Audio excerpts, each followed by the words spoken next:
Good afternoon, my Real News Midday TV family. Welcome back to the channel for another news update. And in the news this afternoon, suspected charged in murder of First Rich production manager. The police have made a breakthrough in the murder of the production manager of First Rich Company Limited.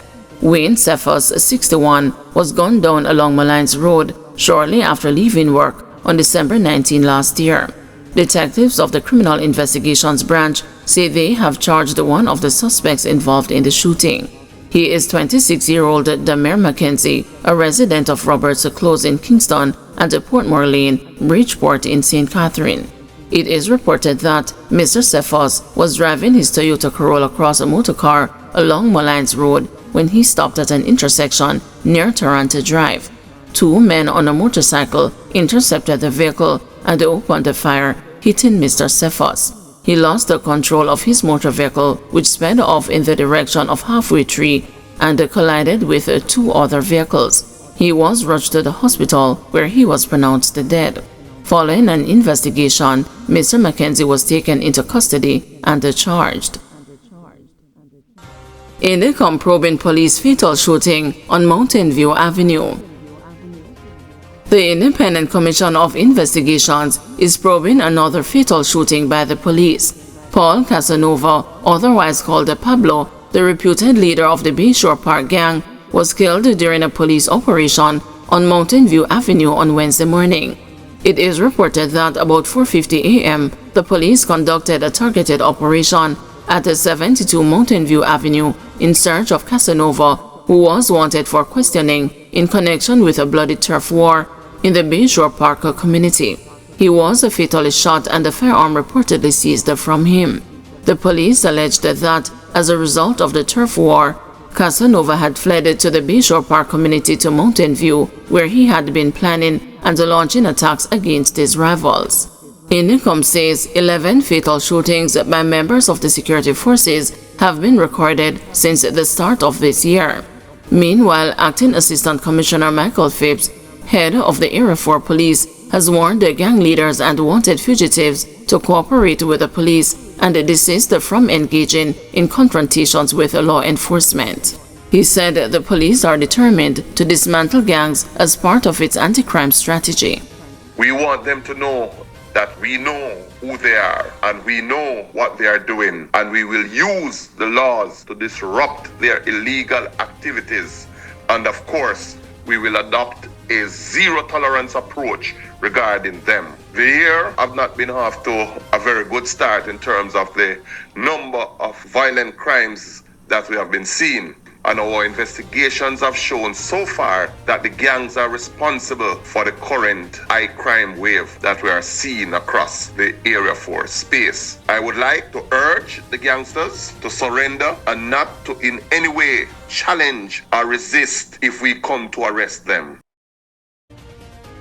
Holness associate Norman Brown granted leave to challenge aspect of IC report. Chairman of the Urban Development Corporation and Housing Agency of Jamaica, Norman Brown, was on Tuesday granted leave by the Supreme Court to apply for judicial review in relation to some of his claims against the Integrity Commission. Mr. Brown petitioned the court in relation to the IC's investigation report into the statutory declarations submitted by Prime Minister Andrew Holness for the years 2019 to 2022, dated August 30, 2024.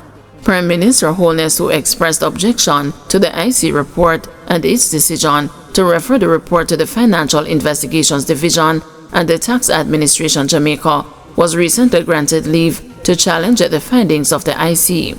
Mr. Brown, whose name appeared in the report, also applied to the Supreme Court for permission to bring a judicial review claim against the Commission and its Director of Investigation in relation to aspects of the investigation report in which a conflict of interest concerns were expressed in respect of his personal and business relationship with Dr. Holness.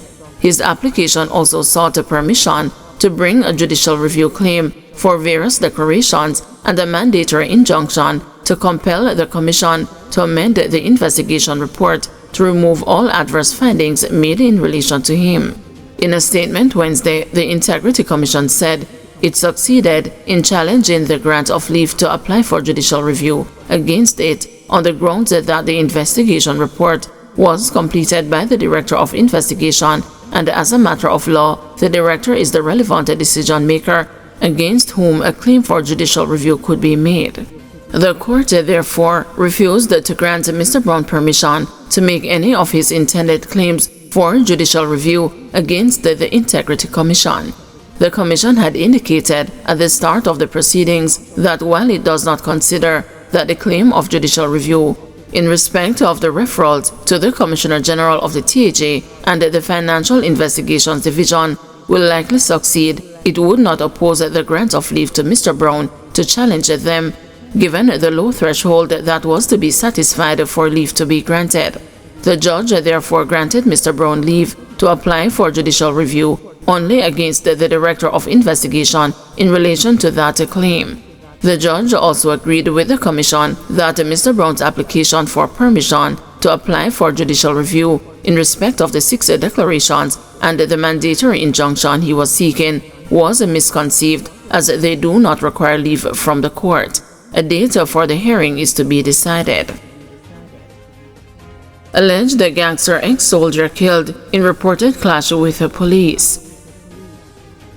A former member of the Jamaica Defense Force who was discharged last year because of his alleged ties to the notorious 440 Drive gang was fatally shot by the police in a reported confrontation on Tuesday.